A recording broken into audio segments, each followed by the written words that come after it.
Hey everyone, Pastor Chris here, and welcome to another episode of Coffee with Chris. I was talking with a friend of mine who works in the fish and tackle industry just a few weeks ago, and he works for a company. They've been in business for over 100 years, and he said this year, during COVID-19, has been the best year the company's seen in 100 years of their existence. And I was like, why is that? Is people fishing because they can't do anything else? And he said, real honestly, most people are finding themselves with a check from the government for $1,200, and they spend it towards things they want.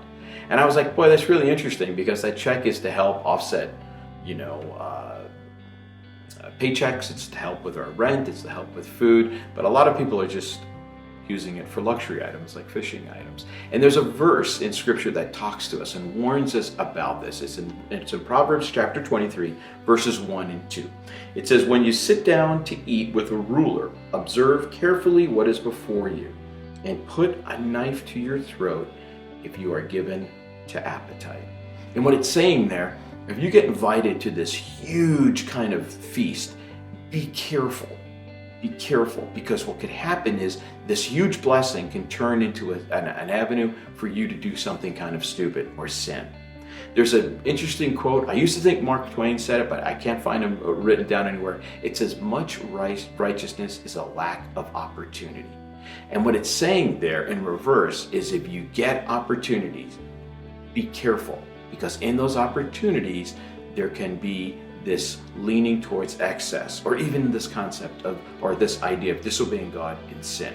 So if you got your check, I'm not saying to be a real bummer and make sure you only spend it on the necessities, but what I am saying is be careful in whatever times of life that you find yourself. When you find yourself being restricted and things are tight, or you find when things there's excess, watch out for those opportunities. King David did well until he was home and the armies were out in the field in battle. When his kingdom was at its zenith, that's when he fell into the sin with Bathsheba, and eventually began to and murdered her husband. So all I'm saying is, in these times, just be careful. Be careful with the opportunities that face us, and make sure they don't become avenues for us to disobey God. So have a great day. Keep that in mind, and God bless you.